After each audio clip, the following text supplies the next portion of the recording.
8ਵੀਂ ਜਮਾਤ ਦੇ ਸਾਰੇ ਹੀ ਬੱਚਿਆਂ ਦਾ ਇਸ ਵੀਡੀਓ ਦੇ ਵਿੱਚ ਸਵਾਗਤ ਹੈ ਜੋ ਕਿ ਤੁਸੀਂ PSCB ਲਰਨਰਸ ਚੈਨਲ ਤੇ ਦੇਖ ਰਹੇ ਹੋ। ਤਾਂ ਤੁਹਾਡਾ ਚੈਪਟਰ ਅਸੀਂ ਸ਼ੁਰੂ ਕਰਨ ਲੱਗੇ ਹਾਂ ਜਾਲਣ ਤੇ ਲਾਟ। ਪਹਿਲਾਂ ਬੱਚਿਓ ਅਸੀਂ ਜਾਣਕਾਰੀ ਸਾਂਝੀ ਕਰ ਲਈਏ ਕਿ ਇੱਥੇ ਤੁਹਾਡੇ ਇਹਨਾਂ ਵੀਡੀਓਜ਼ ਦੇ ਵਿੱਚ ਸਾਰੇ ਚੈਪਟਰਸ ਕਵਰ ਕੀਤੇ ਜਾਣਗੇ ਜੋ ਅਸੀਂ ਅਪ੍ਰੈਲ ਤੋਂ ਨਵੰਬਰ ਤੱਕ ਪੜ੍ਹਨੇ ਨੇ, ਭਾਵ ਡਿਊਰਿੰਗ ਲੋਕਡਾਊਨ ਜੋ ਵੀ ਤੁਹਾਡਾ ਸਿਲੇਬਸ ਚੱਲ ਰਿਹਾ ਹੈ। ਤਾਂ ਅਪ੍ਰੈਲ ਤੋਂ ਨਵੰਬਰ जो भी तुहाडा सिलेबस है जो असी पैस तो पहला कंप्लीट करना है और जिस दे बेसिस ते तुहाडा जो एग्ज़ाम है वो कंडक्ट होना है, वो सारे ही चैप्टर्स 1 बाय 1 असी इन्हां वीडियोज़ दे विच डिस्कस करांगे। तो जेकर तुहाडी कोई प्रॉब्लम होवे तो तुसी कमेंट दे विच मैनूं कमेंट करके ज़रूर दसो। तो उन्हां नाल संबंधित असी सारियां समस्यावां नूं ही इन्हां वीडियोज़ दे विच हल करांगे।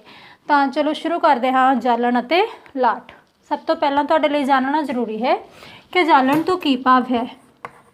बच्चे तुसी सारे ही जानते हो कि तुहाडे डेली लाइफ दे विच बहुत सारे बालण तुसी वरतदे हो घरां दे विच, जिवें कि तुसी किचन दे विच जदों खाना बनाउंदे ने तुहाडे माता जी तां ओह गैस दे उपर जां चुल्हे दे उपर खाना बनाउंदे ने और उन्हां नूं किसी चीज़ की लोड़ हुंदी है जिस दे नाल ओह इह काम करदे ने, ओह है बालण।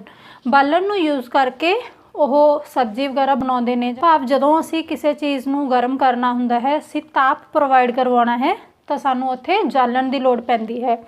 चाहे वह गैस चुल्हा होवे, चाहे वह तुहाडा चुल्हा होवे जिस दे विच तुसीं लकड़ां बालदे हो, चाहे तुहाडी कोई मोटर गड्डी होवे जो पेट्रोल जां डीजल दे उपर चलदी है, चाहे CNG दे उपर चलदी है, तो उन्हां दे विच असीं बेसिकली की यूज़ कर रहे हाँ, जालण दा कॉन्सैप्ट यूज़ कर रहे हाँ और एक पदार्थ यूज़ कर रहे हाँ जिस दे नाल जालण क्रिएट हुंदा है, जालण करवाया जाता है और वह हुंदा है बालण। भाव किसी चीज़ नूं बाल के ही असी जालण पैदा करते हाँ। तो सब तो पहला जालण है कि देख, तो जालण एक रसायनिक क्रिया है। भाव जो भी तुसी कोई पदार्थ लैंदे हो उसकी क्रिया जो है रसायनिक क्रिया किस दे नाल होएगी, ऑक्सीजन नाल होएगी। हुण इंपॉर्टेंट गल यह है कि वह पदार्थ कोई भी पदार्थ नहीं हो सकता, वो सिर्फ वही पदार्थ हो सकता है जिसनों बालिया जा सके। तो कोई भी पदार्थ जिसनों बालिया जा सके उसकी रसायनिक क्रिया जदों किहड़ी गैस दे नाल होएगी, ऑक्सीजन गैस दे नाल होएगी। ऑक्सीजन दे नाल क्रिया करके वह की करेगा, ताप अते प्रकाश पैदा कर सकता है, आवाज़ भी पैदा कर सकता है, डिपेंड करता है कि वह किस तरह का पदार्थ है। ठीक है, तो इंपॉर्टेंट चीज़ जो जालण दे नाल संबंधित है कि एक रसायनिक क्रिया जो ऑक्सीजन की प्रेजेंस, ऑक्सीजन की मौजूदगी दे विच हुंदी है किसी बालण दे नाल, ਤਾਂ ਉਸਨੂੰ ਅਸੀਂ ਕੀ ਕਹਿੰਦੇ ਹਾਂ, ਜਾਲਣ ਕਹਿੰਦੇ ਹਾਂ। ਤਾਂ ਜਿਸ ਪਦਾਰਥ ਦੇ ਵਿੱਚ ਜਾਲਣ ਪੈਦਾ ਹੋਏਗਾ ਉਸਨੂੰ ਅਸੀਂ ਜਾਂ ਤਾਂ ਕਹਾਂਗੇ ਬਾਲਣ ਜਾਂ ਕਹਾਂਗੇ ਜਲਣਸ਼ੀਲ ਪਦਾਰਥ।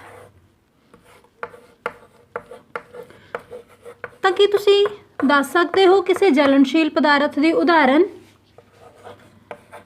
ਕਿਹੜੇ-ਕਿਹੜੇ ਹੋ ਸਕਦੇ ਨੇ? ਵੇਖੋ, ਪੈਟਰੋਲ हो सकता है, डीजल हो सकता है, भाव ਜਿਹੜੇ आसानी नाल अग नूं फड़ लेंदे ने और खुद बल के की दिंदे ने, बहुत सारा ताप जो है वो पैदा करते हैं, तो उन्होंने असीं बालण कहांगे।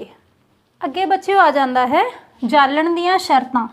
भाव जो भी कोई जलनशील पदार्थ है उसदे जलन लई की इंपॉर्टेंट चीज़ है जिस दे बाद वो जलना शुरू कर दिंदा है।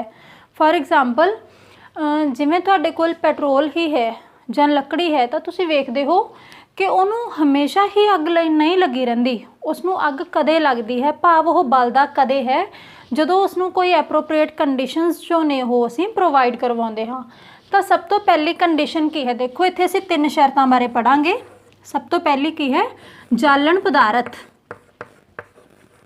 ਕਿ ਜੇਕਰ ਤੁਸੀਂ ਜਾਲਣ ਪੈਦਾ ਕਰਨਾ ਹੈ, ਭਾਵ ਤੁਸੀਂ ਕਿਸੇ ਚੀਜ਼ ਨੂੰ ਜਲਾਉਣਾ ਹੈ, ਤਾਂ ਸਭ ਤੋਂ ਪਹਿਲਾਂ ਤਾਂ ਤੁਹਾਡੇ ਕੋਲ ਉਹ ਪਦਾਰਥ ਹੋਣਾ ਚਾਹੀਦਾ ਹੈ ਜਿਸ ਦੇ ਨਾਲ ਤੁਸੀਂ ਉਹ ਚੀਜ਼ ਕਰਨੀ ਹੈ, ਤਾਂ ਉਹ ਹੋਏਗਾ ਜਾਲਣ ਪਦਾਰਥ ਦੀ ਮੌਜੂਦਗੀ। ਉਹ ਕੀ ਹੋ ਸਕਦਾ ਹੈ? ਤੁਹਾਡੇ ਕੋਲੇ ਪੈਟਰੋਲ ਹੋ ਸਕਦਾ ਹੈ, ਕੋਇਲਾ ਹੋ ਸਕਦਾ ਹੈ, ਲੱਕੜੀ ਜਾਂ ਕੋਈ ਵੀ ਹੋਰ ਜਿਵੇਂ CNG ਹੋ ਸਕਦੀ ਹੈ। ਇਸ ਤਰੀਕੇ ਨਾਲ ਸਾਡੇ ਕੋਲ ਬਹੁਤ ਸਾਰੇ ਜਾਲਣ ਪਦਾਰਥ ਨੇ ਜਿਨ੍ਹਾਂ ਨੂੰ ਬਾਲ ਕੇ ਅਸੀਂ ਤਾਪ ਜੋ ਹੈ ਉਹ ਪੈਦਾ ਕਰ ਸਕਦੇ ਹਾਂ। ਤਾਂ ਦੂਸਰੀ ਕੰਡੀਸ਼ਨ ਕੀ ਹੈ? ਦੇਖੋ, ऑक्सीजन गैस। तो असी पहला ही गल की कि जालण पदार्थ की एक रसायनिक क्रिया जो किस दे नाल होवे, ऑक्सीजन गैस दे नाल होवे। तो ऑक्सीजन एक इकलौती ऐसी गैस है जो हमेशा ही जालन नूं प्रमोट करेगी, उसनूं वधावा देगी। तो देखो जेकर किसी जलनशील पदार्थ नूं ऑक्सीजन प्रॉपरली प्रोवाइड असी नहीं करते तो वह जलना बंद कर दिंदी है। उदाहरण के तौर पर जे तुसी कोई पेज लिया मान लो कागज़ का, तो तुसी उन्होंने माचिस की तीली नाल जलाना शुरू किया, वो जलता रहेगा कॉन्टीन्यूसली ਜਦੋਂ तक वो खुद बल नहीं जाता, और जो कंज्यूम हो गया अग जो है वो बंद हो जाएगी। भाव दोनों कंडीशनस हो गई। जालन पदार्थ ਜਦੋਂ तक अवेलेबल है उदों तक अग चलेगी। दूसरी ऑक्सीजन, जेकर मान लो असी उसे कागज़ की एक गेंद बना लीए, उस स्क्वीज़ करके असी उसकी बॉल बना लीए तो उसनों असी अग लगाने की कोशिश करिए तो की होएगा, कुछ देर बाद जो वो कागज़ है वो जलना बंद हो जाएगा। क्यों? क्योंकि उस बॉल दियाँ जो अंदर वालियाँ परतां रह गईयां उन्होंने जो है प्रॉपर ऑक्सीजन की सप्लाई है वो नहीं मिलती। तो इस तो सानू की पता लगता है कि ऑक्सीजन की प्रॉपर सप्लाई तो बिना जालन जो है वो पॉसीबल नहीं है। तो दूसरी उदाहरण देखो, जेकर तुसी लकड़ी का बूरा लो, लकड़ी के बूरे नूं तुसी जलाना शुरू करो, वो बहुत ईजीली जलना शुरू कर दिंदा है। पर जेकर तुसी एक लकड़ी के पीस नूं जलाने हो तो वह जलन ते बहुत टाइम लगा दिंदा है। क्यों? क्योंकि उसदियां जड़ियां अंदर वालियां परतां ने उन्होंने उदों तक ऑक्सीजन नहीं मिलती जो तक बाहर वाला जल के स्वाह नहीं बन जाता। स्वाह बन के वह झड़ गया, नीचे वाली जिहड़ी परत है वो ऊपर एक्सपोज हो गई ऑक्सीजन के नाल, और उसनों प्रॉपरली जो है ऑक्सीजन मिलनी शुरू हो गई। तो उसके बाद उसका जलना जो है हौली हौली चलता रहता है। तो जरूरी चीज़ की हो गई, देखो एक हुई जालन पदार्थ की मौजूदगी, भाव किसी बालन का होना बहुत ज़रूरी है जे असी किसी चीज़ नूं जलाउणा है। नंबर 2 ऑक्सीजन की मौजूदगी, भाव जेकर ऑक्सीजन की मौजूदगी असी बंद कर दईए तो अग जो है जो चल रही है वो भी बंद हो जाती है। तीसरा है जालन तापमान।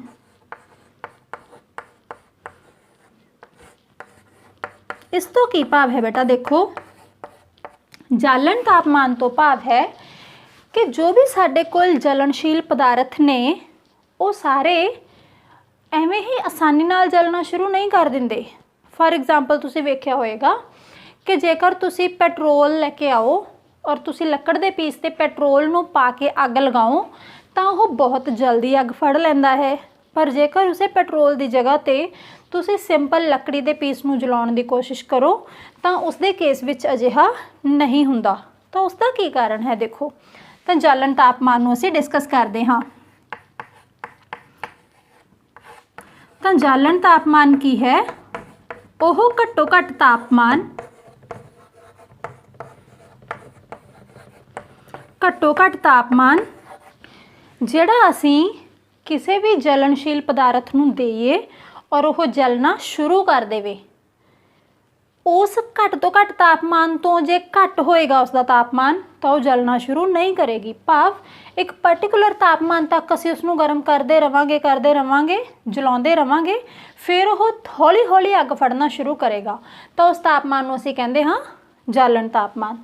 तो तुसीं ईजीली सोच सकते हो ये चीज़ कि पेट्रोल का जो जालन तापमान होएगा वो घट होएगा। घट भाव मतलब थोड़ा जिहा टैंपरेचर असीं उहनूं प्रोवाइड किया, जिवें असीं माचिस की तीली जलाई तो वह गर्म हो जाती है। देखो तो जिहड़ी गर्मी उस माचिस की तीली विच है वह सफिशेंट है उस पेट्रोल नूं जलाउण दे लई, पर उही चीज़ लकड़ दे लई नहीं है। लकड़ का जिहड़ा जालन तापमान है वह थोड़ा ज़्यादा होएगा पेट्रोल तो इस तरीके नाल ही जिहड़ी लकड़ है वह बलन ते ज़्यादा टाइम लगाउंदी है। तो ये बच्चों 3 जालन दियाँ इंपॉर्टेंट शर्तां ने। तुहाडी बुक का क्वेश्चन भी है, फर्स्ट क्वेश्चन ही है कि जालन दियाँ जरूरी शर्तां की ने। तो ये तीनों शर्तां होणगियां जिन्हां नूं तुसीं एक्सप्लेनेटरी वे दे विच लिखोगे। एटलीस्ट 3 नंबर का क्वेश्चन तुहानूं पेपर दे विच मिलदा है तो तुसीं इन्हां नूं एक्सप्लेन करोगे उन्हां दे विच उदाहरणां सहित। तुहाडा अगला कॉन्सैप्ट अग नूं काबू करना। तो बच्चों तुहानूं भी पता है कि कई बार अग जो है वो अनवांटेडली लग जाती है, भाव असीं नहीं चाहुंदे अग नूं चलाउणा, पर किसी जगह ते अग लग जाती है जिहड़ी कि साडे लई अनडिजायरेबल है, साडे लई अणइच्छित है, भाव वो किसी नूं जला सकती है जां साडे इंपोर्टेंट समान नूं जला सकती है। मान लो साडे घर दे विच किते अग लग गई तो घर दे विच मौजूद जिहड़ा सारा समान है वो जल जाता है, जल के सुआह हो जाता है। तो उस केस दे विच की केस अराइज हुंदा है कि सानू अग नूं काबू करन दी लोड़ पैंदी है। तो असीं यह डिस्कस करना है कि असीं उस अग नूं काबू करांगे किवें। तो पिछले टॉपिक दे विच असीं जालण दे लई ज़रूरी शर्तां पढ़ीआं सी। तो अंडरस्टूड जी गल है बच्चों कि जिहड़ियां ओह 3 ज़रूरी शर्तां सी, जे असीं उन्हां चों किसी एक नूं भी उत्थों हटा देंगे तो जिहड़ी साडी अग है वह अपने आप ही काबू हो जाएगी। तो पहला की सी वेखो, जलनशील पदार्थ।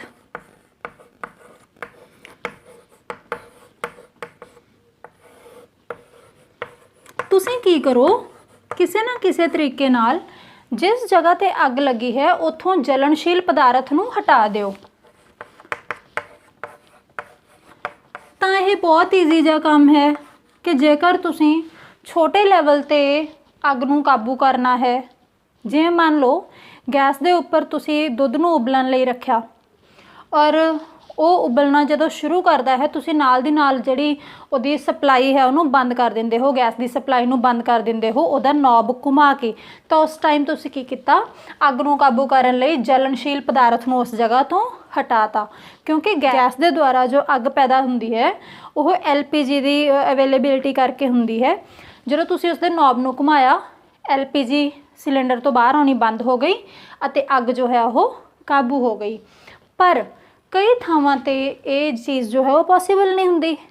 मान लो कोई स्टोर रूम है, जो स्कूल दे विच जिवें स्टोर रूम्स हुंदे ने, उस दे विच तुहाडे सारे साल दे पेपर भरे हुए ने, जिहड़े तुसीं सारे साल दे विच दित्ते, तुहाडी पूरे साल दी कारगुजारी, तो वह पूरा स्टोर जो है वो आंसर शीट्स ना भरिया होया है। मान लो उस स्टोर नूं किसी ना किसी कारण करके अग लग गई, तो की उत्थे पॉसीबिलिटी है कि जलनशील पदार्थ नूं उत्थों हटाया जा सके? नहीं। मास रूप दे विच भाव जदों वड्डे लैवल ते गल आ जांदी है, उस जगह ते सानू यह जिहड़ी कंडीशन है यह फेवरेबल नहीं लगती, क्योंकि उस केस दे विच की है, जे असीं जलनशील पदार्थ नूं उत्थों कड्ढण दी कोशिश करांगे तो हो सकता है असीं खुद उस अग की लपेट दे विच आ जाइए। तो उस जगह ते कोई होर चीज़ ज़रूरी होएगी। नंबर 2, तो असीं दूसरी कंडीशन की पढ़ी सी, ऑक्सीजन की मौजूदगी। असीं पढ़िया सी कि रसायनिक किरिया जिस दे विच कोई जलनशील पदार्थ किरिया करता है किस दे नाल, ऑक्सीजन गैस दे नाल, तो अग पैदा हुंदी है। हुण साडी प्रॉब्लम है उसे अग नूं काबू करना। तो असीं की करांगे, ऑक्सीजन की सप्लाई नूं हटा दो, ऑक्सीजन नूं हटाओ। सानू पता है कि ऑक्सीजन की है, एक गैस है। तो ऑक्सीजन गैस की सप्लाई नूं असीं हटाउणा है, तो असीं की कर सकते हाँ? देखो, मान लो किसी जगह ते अग लगी, जेकर असीं उस जगह ते जो वातावरण दे विच ऑक्सीजन है उसनूं पिछे कर दईए ते उस पदार्थ नूं, जलनशील पदार्थ नूं कोई होर चीज़ कवर कर लवे, तो उस जगह ते भी की होएगा, अग काबू हो जाएगी। फॉर एग्जाम्पल तुसीं वेख्या होगा जदों आम अग लगती है, जिवें लकड़ी की अग लग गई जां कोयले नाल अग लग गई, तो उस जगह ते असीं पानी पा दिंदे हाँ। पानी पा के की हुंदा है, नंबर 1 पानी ठंडक प्रदान करता है तो तापमान घटा दिंदा है, वो असीं अगली शर्त च पढ़ांगे। तो नंबर 2 की है, जदों पानी ने उस चीज़ नूं कवर कर लिया एक बार, तो ऑक्सीजन की सप्लाई जो है कुछ बहुत छोटे समय लई ऑक्सीजन की सप्लाई है जिहड़ी वो घट जाती है, और जब असीं लगातार पानी पाउंदे रहिंदे हाँ तो वह लगातार ही घटी रहिंदी है। तो उसदे नाल की हुंदा है, इवेंचुअली अग जो है वो काबू हो जाती है। इसदी होर उदाहरण की है, मान लो किसी के घर बिजली के करके अग लग गई, जिवें तुसीं अक्सर सुनिया होएगा कि शॉर्ट सर्किट हो गया जां आसमानी बिजली गिर गई उस जगह ते, किसी जगह ते अग लग गई, तो उस जगह ते की ऑप्शनस ने जिस दे नाल असीं अग नूं काबू कर सकते हाँ? तो बहुत ईजी जी गल है बच्चों कि CO2 जिहड़ी गैस है ना, कार्बन डाइऑक्साइड गैस, तो कार्बन डाइऑक्साइड गैस एक बहुत ही अच्छी अग बुझाऊ गैस है। किवें करदी है ये देखो, नंबर 1 यह ऑक्सीजन तो भारी है, मतलब भार दे विच ऑक्सीजन हल्की है और कार्बन डाइऑक्साइड उस तो भारी है।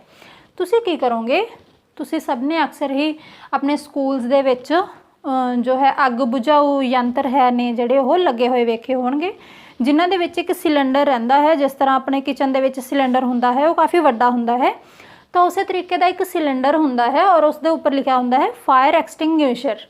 ਤਾਂ ਉਸ ਦੇ ਵਿੱਚ ਭਰਿਆ ਕੀ ਹੁੰਦਾ ਹੈ, ਦੇਖੋ CO2। ਜਿਵੇਂ ਕਿ ਤੁਸੀਂ ਸਕਰੀਨ ਤੇ ਵੇਖ ਰਹੇ ਹੋ, CO2 ਨੂੰ ਬਹੁਤ ਜ਼ਿਆਦਾ ਪ੍ਰੈਸ਼ਰਾਈਜ਼ ਕਰਕੇ ਦਬਾ ਕੇ ਅਸੀਂ ਉਸ ਦੇ ਵਿੱਚ ਫਿਲ ਕਰ ਦਿੰਦੇ ਹਾਂ। ਹੁਣ ਦਬਾਉਣਾ ਦਾ ਭਾਵ ਕੀ ਹੈ, ਦੇਖੋ ਜਿਵੇਂ ਗੈਸ ਜੋ ਹੈ ਨਾ, ਜਿਵੇਂ ਤੁਸੀਂ ਬਲੂਨ ਦੀ ਉਦਾਹਰਨ ਲਓ ਕਿ ਇੱਕ ਗੁਬਾਰਾ ਹੈ, ਤੁਸੀਂ ਉਸ ਦੇ ਵਿੱਚ ਆਪਣੇ ਮੂੰਹ ਰਾਹੀਂ ਬਹੁਤ ਸਾਰੀ ਗੈਸ ਭਰ ਦਿੰਦੇ ਹੋ। ਦੇਖੋ ਜਿੰਨੀ ਜ਼ਿਆਦਾ ਹਵਾ ਉਸ ਨੂੰ ਪ੍ਰੋਵਾਈਡ ਕਰਵਾਉਂਦੇ ਹੋ, ਉਨੀ ਹੀ ਜ਼ਿਆਦਾ ਉਸ ਦੇ ਵਿੱਚ ਭਰੀ ਜਾਂਦੀ ਹੈ, ਉਸ ਦਾ ਸਾਈਜ਼ ਜੋ ਹੈ ਉਹ ਵੱਧਦਾ ਜਾਂਦਾ ਹੈ। ਪਰ ਇੱਥੇ ਕੀ ਹੋ ਰਿਹਾ, ਦੇਖੋ ਅਸੀਂ ਜੋ ਸਿਲੰਡਰ ਲੈ ਰਹੇ ਹਾਂ, ਉਹ ਸਿਲੰਡਰ ਜੋ ਹੈ ਉਹ ਧਾਤ ਦਾ ਬਣਿਆ ਹੋਇਆ ਹੈ, ਉਸ ਦੇ ਵਿੱਚ ਕੋਈ ਲਚਕੀਲਾਪਨ ਨਹੀਂ ਹੈ, ਉਸ ਦਾ ਸਾਈਜ਼ ਜੋ ਹੈ ਉਹ ਫਿਕਸ ਰਹਿੰਦਾ ਹੈ। ਪਰ ਅਸੀਂ ਉਸ ਨੂੰ ਬਹੁਤ ਜ਼ਿਆਦਾ ਪ੍ਰੈਸ਼ਰਾਈਜ਼ ਕਰਦੇ ਰਹਿੰਦੇ ਹਾਂ ਗੈਸ ਨੂੰ ਉਸ ਦੇ ਅੰਦਰ ਭਰਨ ਦੇ ਲਈ। ਤਾਂ ਕੀ ਹੁੰਦਾ ਹੈ, ਉਹ ਸਾਰੀ ਦੀ ਸਾਰੀ ਗੈਸ ਉਸ ਦੇ ਵਿੱਚ ਜਦੋਂ ਭਰੀ ਜਾਂਦੀ ਹੈ ਤਾਂ ਉਹ ਗੈਸ ਨਹੀਂ ਰਹਿੰਦੀ, ਉਹ ਦ੍ਰਵਿਤ ਫਾਰਮ ਦੇ ਵਿੱਚ ਹੋ ਜਾਂਦੀ ਹੈ। ਤਾਂ ਦ੍ਰਵਿਤ ਹੋ ਕੇ ਦੇਖੋ ਜਿਹੜੀ CO2 ਹੈ, ਕਾਰਬਨ ਡਾਈਆਕਸਾਈਡ ਜਿਹੜੀ ਗੈਸ ਹੈ, ਇਹ ਠੰਡੀ ਵੀ ਹੋ ਜਾਂਦੀ ਹੈ। ਤਾਂ ਕਾਰਬਨ ਡਾਈਆਕਸਾਈਡ ਗੈਸ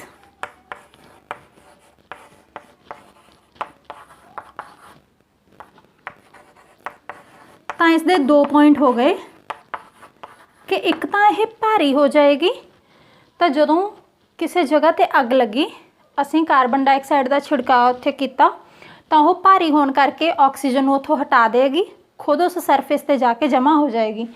ਔਰ ਦੂਸਰੀ ਚੀਜ਼, ਜਦੋਂ ਅਸੀਂ ਇਸ ਨੂੰ ਸਿਲੰਡਰ ਦੇ ਵਿੱਚੋਂ ਅੰਡਰ ਬਹੁਤ ਜ਼ਿਆਦਾ ਪ੍ਰੈਸ਼ਰ ਇਹ ਉਹਦੇ ਵਿੱਚ ਪਾਈ ਹੋਈ ਹੈ, ਜਦੋਂ ਅਸੀਂ ਇਸ ਨੂੰ ਕੱਢਾਂਗੇ ਤਾਂ ਇਹ ਬਹੁਤ ਠੰਡੀ ਹੋ ਚੁੱਕੀ ਹੁੰਦੀ ਹੈ ਉਸ ਟਾਈਮ ਤੇ। ਤਾਂ ਜਦੋਂ ਇਹ ਬਾਹਰ ਨਿਕਲੇਗੀ ਤਾਂ ਇੱਕ ਠੰਡਕ ਵੀ ਪ੍ਰਦਾਨ ਕਰੇਗੀ, ਭਾਵ ਤਾਪਮਾਨ ਨੂੰ ਘਟਾ ਦੇਗੀ। ਤਾਂ ਇਸ ਤਰੀਕੇ ਨਾਲ ਜਿਹੜੀ ਕਾਰਬਨ ਡਾਈਆਕਸਾਈਡ ਹੈ ਉਹ ਅੱਗ ਨੂੰ ਕਾਬੂ ਕਰਨ ਦੇ ਵਿੱਚ ਬਹੁਤ ਚੰਗੀ ਤਰ੍ਹਾਂ ਸਹਾਈ ਹੁੰਦੀ ਹੈ। ਤਾਂ ਨੰਬਰ 3 ਜਲਣਸ਼ੀਲ ਪਦਾਰਥ ਦਾ ਤਾਪਮਾਨ ਘਟਾ ਦੇਣਾ।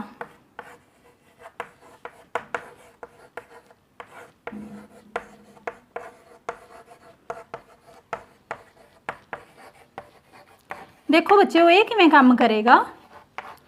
ਅਸੀਂ ਪੜ੍ਹਿਆ ਸੀ ਕਿ ਕੋਈ ਵੀ ਪਦਾਰਥ ਜੋ ਹੈ ਉਹ ਜਲਣਾ ਉਦੋਂ ਤੱਕ ਸ਼ੁਰੂ ਨਹੀਂ ਕਰਦਾ ਜਦੋਂ ਤੱਕ ਉਸ ਦਾ ਘੱਟੋ ਘੱਟ ਰਿਕੁਆਇਰਡ ਤਾਪਮਾਨ ਜਿਹੜਾ ਹੈ ਅਸੀਂ ਉਸ ਨੂੰ ਨਹੀਂ ਦਿੰਦੇ, ਜਿਹੜਾ ਕਿ ਉਸ ਦਾ ਜਾਲਣ ਤਾਪਮਾਨ ਹੁੰਦਾ ਹੈ। ਤਾਂ ਦੇਖੋ ਇੱਥੇ ਕੀ ਹੋਏਗਾ, ਅਸੀਂ ਕੀ ਕੀਤਾ, ਜਦੋਂ ਕਿਸੇ ਜਗ੍ਹਾ ਤੇ ਅੱਗ ਲੱਗੀ, ਅਸੀਂ ਉਸ ਪਦਾਰਥ ਨੂੰ, ਜਲਣਸ਼ੀਲ ਪਦਾਰਥ ਨੂੰ ਠੰਡਾ ਕਰਨਾ ਸ਼ੁਰੂ ਕਰ ਦਿੱਤਾ, ਚਾਹੇ ਉਹ ਪਾਣੀ ਦੀ ਹੈਲਪ ਨਾਲ ਹੋਵੇ, ਚਾਹੇ ਉਹ ਕਿਸੇ ਹੋਰ ਮਾਧਿਅਮ ਨਾਲ ਹੋਵੇ। ਅਸੀਂ ਜਦੋਂ ਉਸ ਦੇ ਉੱਪਰ ਪਾਣੀ ਪਾਇਆ ਤਾਂ ਉਸ ਜਗ੍ਹਾ ਤੇ ਉਸ ਦਾ ਤਾਪਮਾਨ ਜੋ ਹੈ ਉਹ ਘਟ ਗਿਆ। ਜਿਵੇਂ ਮੰਨ ਲਓ ਕਾਗਜ਼ ਨੂੰ ਹੀ ਅੱਗ ਲੱਗੀ ਹੋਈ ਹੈ ਔਰ ਤੁਸੀਂ ਉਸ ਨੂੰ ਬੁਝਾਉਣਾ ਚਾਹੁੰਦੇ ਹੋ ਬਹੁਤ ਵੱਡੇ ਲੈਵਲ ਤੇ, ਤਾਂ ਤੁਸੀਂ ਉਸ ਦੇ ਉੱਪਰ ਬਾਲਟੀਆਂ ਭਰ ਕੇ ਪਾਣੀ ਦਾ ਛਿੜਕਾਅ ਕਰਨਾ ਸ਼ੁਰੂ ਕਰ ਦਿੱਤਾ। ਤਾਂ ਦੇਖੋ ਉਹ ਕਾਗਜ਼ ਜੋ ਹੈ ਉਹ ਸਿੱਲ ਫੜ ਜਾਏਗਾ। ਸਿੱਲ ਫੜ ਕੇ ਉਸ ਦਾ ਜਿਹੜਾ ਜਾਲਣ ਤਾਪਮਾਨ ਹੈ ਉਹ ਤਾਂ ਸੇਮ ਰਿਹਾ, ਪਰ ਕਾਗਜ਼ ਦਾ ਤਾਪਮਾਨ ਘਟ ਗਿਆ। ਤਾਂ ਉਸ ਨੂੰ ਉਸ ਤਾਪਮਾਨ ਤੇ ਪਹੁੰਚਣ ਲਈ ਟਾਈਮ ਲੱਗੇਗਾ, ਔਰ ਉਹ ਟਾਈਮ ਅਸੀਂ ਉਸ ਨੂੰ ਦੇ ਹੀ ਨਹੀਂ ਰਹੇ, ਪਰਮਾਨੈਂਟਲੀ ਉਹਦੇ ਉੱਪਰ ਪਾਣੀ ਦਾ ਛਿੜਕਾਅ ਕਰਦੇ ਹੀ ਜਾ ਰਹੇ ਹਾਂ। ਤਾਂ ਇਸ ਤਰੀਕੇ ਨਾਲ ਵੀ ਕੀ ਹੋਏਗਾ, ਅੱਗ ਨੂੰ ਕਾਬੂ ਕੀਤਾ ਜਾ ਸਕਦਾ ਹੈ। ਤਾਂ ਦੇਖੋ ਇਸ ਪ੍ਰਸ਼ਨ ਨੂੰ ਵੀ ਅਸੀਂ ਸਮ ਅਪ ਕਰਦੇ ਹਾਂ ਕਿ 3 ਹੀ ਸਾਡੇ ਕੋਲ ਅੱਗ ਜਲਾਉਣ ਲਈ ਸ਼ਰਤਾਂ ਸੀ, ਔਰ ਅੱਗ ਨੂੰ ਕਾਬੂ ਕਰਨ ਲਈ ਵੀ ਉਹੀ 3 ਸ਼ਰਤਾਂ ਨੇ, ਉਹਨਾਂ ਦੇ ਆਪੋਜ਼ਿਟ ਅਸੀਂ ਕੰਮ ਕਰਾਂਗੇ। ਪਹਿਲਾ ਸੀ ਜਲਣਸ਼ੀਲ ਪਦਾਰਥ ਦੀ ਮੌਜੂਦਗੀ ਜਾਲਣ ਕਰਾਉਣ ਦੇ ਲਈ, ਤੇ ਜੇ ਅਸੀਂ ਉਸ ਨੂੰ ਹਟਾ ਦਾਂਗੇ ਤਾਂ ਉਹ ਜਾਲਣ ਜੋ ਹੈ ਉਹ ਕਾਬੂ ਹੋ ਜਾਏਗਾ। ਦੂਸਰਾ ਸੀ ਆਕਸੀਜਨ ਦੀ ਮੌਜੂਦਗੀ ਨਾਲ ਜਾਲਣ ਹੁੰਦਾ ਹੈ, ਜੇ ਆਕਸੀਜਨ ਨੂੰ ਹਟਾ ਦੋਗੇ ਤਾਂ ਜਾਲਣ ਬੰਦ ਹੋ ਜਾਏਗਾ। ਨੰਬਰ 3 ਜਲਣਸ਼ੀਲ ਪਦਾਰਥ ਦਾ ਜਾਲਣ ਤਾਪਮਾਨ ਅਪਰੋਚ ਕਰਨਾ ਜ਼ਰੂਰੀ ਹੈ, ਪਰ ਜੇ ਉਹ ਅਪਰੋਚ ਨਹੀਂ ਹੁੰਦਾ ਤਾਂ ਅੱਗ ਜੋ ਹੈ ਉਹ ਕਾਬੂ ਹੋ ਜਾਏਗੀ। ਤਾਂ ਬੱਚਿਓ ਇਸ ਦੇ ਵਿੱਚ ਇੰਪੋਰਟੈਂਟ ਕਨਸੈਪਟ ਇੱਕ ਇਹ ਸੀ ਕਿ ਜੇਕਰ ਕਿਤੇ ਅੱਗ ਪੈਟਰੋਲ ਦੀ ਅੱਗ ਹੈ ਤਾਂ ਤੁਸੀਂ ਉਸ ਨੂੰ ਪਾਣੀ ਨਾਲ ਨਹੀਂ ਬੁਝਾ ਸਕਦੇ। ਜੇਕਰ ਕੋਈ ਅੱਗ ਬਿਜਲਈ ਅੱਗ ਹੈ ਤਾਂ ਵੀ ਤੁਸੀਂ ਉਸ ਨੂੰ ਪਾਣੀ ਨਾਲ ਨਹੀਂ ਬੁਝਾ ਸਕਦੇ। ਕਿਉਂਕਿ ਪੈਟਰੋਲ ਦੀ ਅੱਗ ਨੂੰ ਜਦੋਂ ਤੁਸੀਂ ਪਾਣੀ ਨਾਲ ਬੁਝਾਉਣ ਦੀ ਕੋਸ਼ਿਸ਼ ਕਰੋਗੇ, ਪੈਟਰੋਲ ਹਲਕਾ ਹੈ ਪਾਣੀ ਨਾਲੋਂ। ਤੁਸੀਂ ਵੇਖਿਆ ਹੋਏਗਾ ਕਿ ਜੇਕਰ ਕਿਤੇ ਪੈਟਰੋਲ ਅਤੇ ਪਾਣੀ ਮਿਕਸ ਹੋ ਜਾਣ, ਤੁਸੀਂ ਉਹਨਾਂ ਨੂੰ ਕੁਛ ਦੇਰ ਲਈ ਰੱਖ ਦਿਓ ਤਾਂ ਪੈਟਰੋਲ ਦੀ ਪਰਤ ਉੱਪਰ ਆ ਜਾਂਦੀ ਹੈ ਔਰ ਪਾਣੀ ਦੀ ਪਰਤ थल्ले चली जाती है। और तुहानू पता है कि भारी चीज़ हमेशा ही थल्ले जाती है, तो पानी की होएगा थल्ले बैठ जाएगा और पेट्रोल जो है वो ऊपर आ जाएगा। और इस तरीके नाल अग जो है वो काबू नहीं होनी, क्योंकि जो पेट्रोल है वो लगातार ऑक्सीजन के संपर्क में ही रहेगा और अग जो है वो चलती रहेगी। तो उस जगह ते पानी जो है वो अग नूं काबू करन दे लई तुहाडी सहायता नहीं कर सकेगा। और दूसरी गल सी कि जे बिजलई अग है तां भी तुसीं उसनूं पानी नाल नहीं बुझा सकते। क्यों? क्योंकि इहदे विच भी कुछ चार्जित कण हुंदे ने, जिहड़े चार्जित कण बिजली दे सुचालक ने, बिजली दे प्रवाह लई ओह ज़रूरी ने। बिजली दे प्रवाह नूं ओह वधा देणगे, भाव बिजलई अग नूं जो है काबू करन दी बजाए जो उस चीज़ नूं काबू करन दी कोशिश कर रहा है वो इंसान उसकी चपेट विच आ जाएगा। तो फायर ब्रिगेड जो है वह भी उत्थे काम नहीं कर सकती। तो उस जगह ते तुहाडा बेस्ट ऑप्शन जो बचदा है वो कार्बन डाइऑक्साइड के जिहड़े सिलेंडर्स ने यही बचदा है। इसनूं यूज़ करके तुसीं पेट्रोल की लगी अग जां बिजली अग नूं, शॉर्ट सर्किट की अग नूं बुझा सकते हो। अगला टॉपिक जालन दीयां किस्मां। तो बच्चे हुण असीं ये पढ़ना है कि जदों भी कोई जालन पदार्थ जलदा है तो किस तरीके का जालन जो है वो पैदा हुंदा है। नंबर 1 है तीबर जालन। तीबर जालन भाव तुहाडा जालन पदार्थ जो है जो तुसीं उसनूं जलाउणा शुरू करोगे जां उसनूं एप्रोप्रिएट कंडीशनस मिल जाणगियां, प्रॉपर सप्लाई ऑफ ऑक्सीजन मिल जाएगी और जो उसका जालन तापमान है वो अटेन हो जाएगा, वो उत्थों तक पहुँच जाएगा तापमान, तो वो अचानक जिहड़ा है मतलब तेज़ी नाल जलना शुरू कर देगा।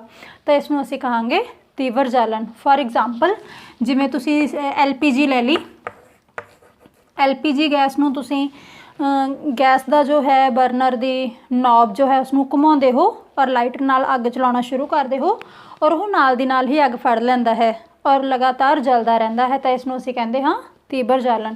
इसदी होर उदाहरण है पेट्रोल, कि पेट्रोल नूं तुसीं माचिस की तीली लैके जदों माचिस की तीली जला के तुसीं पेट्रोल नूं दिंदे हो तो अचानक ही उसका जिहड़ा जालन तापमान है अटेन हुंदा है और वह लगातार जलना शुरू कर दिंदा है। तो यह तीबर जालन दीयां उदाहरणां ने। नंबर 2 सुते सिद्ध जालन। हुण सुते सिद्ध जालन का मतलब की है बच्चों, देखो कि तुसीं कदे अजिहा सोचा है कि बालन ऐसा भी हो सकता है जिसनूं अचानक ही अग लग जाए, तो किवें हो सकता है? तो एक उदाहरण है इसकी फास्फोरस, दूसरी है कोयले की धूड़।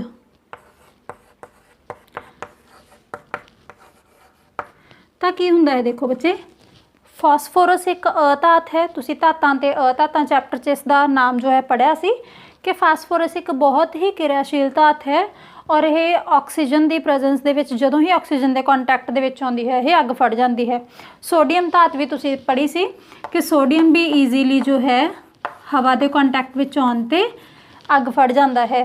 जां तुसीं लगा लो कोयला धूड़, ये तुसीं ईजीली समझ सकते हो। देखो जिहड़ियां कोयले दीयां खाणां हुंदियां ने, जदों कोयला कढ़िया जाता है, एक्सट्रैक्ट किया जाता है, तो उत्थे की है कोयले के धूड़ कण जिहड़े ने हवा दे विच विद्यमान हो जाते हैं और अचानक ही अग लग जाती है बिना किसी माचिस की तीली जगाए जां मतलब बिना किसी जालन के सोर्स तो ही अग लग जाती है। सुते सिद्ध जालन हो जाता है उत्थे। क्यों हो जाता है ये?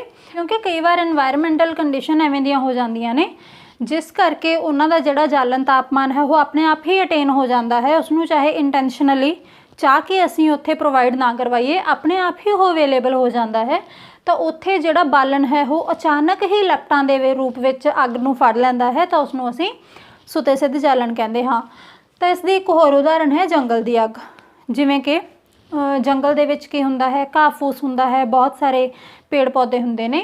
तो जो घाह फूस है जो कट्टिया गया जां जो सुक्या होया घाह फूस है, जदों गर्मियां दे विच उस ते बहुत ज़्यादा तेज़ रोशनी जो है सूरज की पैंदी है, तो वो सूरज की रोशनी नाल ही उन्हां दा जिहड़ा जालन ताप है वो अटेन हो जाता है, उन्हां नूं प्राप्त हो जाता है और वो अग दीयां लपटां दे विच तब्दील हो जाते हैं। और वो अग है जो वो अगे दरख्तां दे विच फैलदी पूरे जंगल नूं अग लग जाती है। तो वह भी सुते सिद्ध जालन का एक उदाहरण है। नंबर 3 विस्फोट। विस्फोट दे विच की है बच्चों, जालन का एक ऐसा सोर्स होएगा ਜੋ ਜਦੋਂ ਵੀ ਜਲੇਗਾ ਤਾਪ ਤਾਂ ਪੈਦਾ ਕਰੇਗਾ ਹੀ, ਇਹ ਤਾਂ ਜ਼ਰੂਰੀ ਰਿਕੁਆਇਰਮੈਂਟ ਹੈ ਹੀ। ਜਾਲਣ ਦੀ ਸਭ ਤੋਂ ਫਸਟ ਰਿਕੁਆਇਰਮੈਂਟ ਹੀ ਤਾਪ ਪੈਦਾ ਕਰਨਾ ਹੈ, ਪਰ ਇੱਥੇ ਤਾਪ ਦੇ ਨਾਲ ਨਾਲ ਰੋਸ਼ਨੀ ਵੀ ਪੈਦਾ ਹੋਏਗੀ प्लस आवाज़ भी आएगी। तो देखो जिहड़ा जालन पदार्थ है उसकी ऊर्जा 3 रूपों के विच इत्थे वरती जाएगी। नंबर 1 ताप ऊर्जा पैदा करन दे विच, नंबर 2 रोशनी पैदा करन दे विच, और नंबर 3 धुनी पैदा करन दे विच।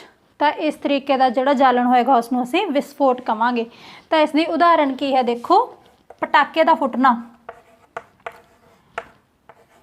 ਤਾਂ ਦੀਵਾਲੀ ਵੇਲੇ ਤੁਸੀਂ ਵੇਖਿਆ ਹੈ ਤੁਹਾਡੇ ਕੋਲ ਜੋ ਪਟਾਕੇ ਹੁੰਦੇ ਨੇ ਤੁਸੀਂ ਉਹਨਾਂ ਨੂੰ ਥੋੜੀ ਜਿਹੀ ਮਾਚਿਸ ਦੀ ਤੀਲੀ ਦਿੰਦੇ ਹੋ, ਤਾਂ ਜਦੋਂ ਉਹ ਆਪਣੇ ਜਾਲਣ ਤਾਪਮਾਨ ਤੱਕ ਪਹੁੰਚ ਜਾਂਦਾ ਹੈ ਉਹਨਾਂ ਦੇ ਵਿੱਚ ਭਰਿਆ ਹੋਇਆ ਪਦਾਰਥ, ਤਾਂ ਉਹ ਜਲਦੇ ਕਿਵੇਂ ਨੇ, ਦੇਖੋ ਅਚਾਨਕ ਜਲਦੇ ਨੇ, ਫਟਦੇ ਨੇ ਅਚਾਨਕ, ਔਰ ਤਾਪ ਪੈਦਾ ਕਰਦੇ ਨੇ, ਰੋਸ਼ਨੀ ਵੀ ਪੈਦਾ ਕਰਦੇ ਨੇ ਤੇ ਆਵਾਜ਼ ਪੈਦਾ ਕਰਦੇ ਨੇ। ਤਾਂ ਇਸ ਤਰੀਕੇ ਦਾ ਜੋ ਜਾਲਣ ਹੋਏਗਾ ਉਸ ਨੂੰ ਅਸੀਂ ਵਿਸਫੋਟ ਕਹਾਂਗੇ। ਤਾਂ ਦੇਖੋ ਇਸ ਦੇ ਨਾਲ ਅਸੀਂ ਜਾਲਣ ਦੀਆਂ ਕਿਸਮਾਂ ਦਾ ਟੌਪਿਕ ਕੰਪਲੀਟ ਕਰ ਲਿਆ ਹੈ।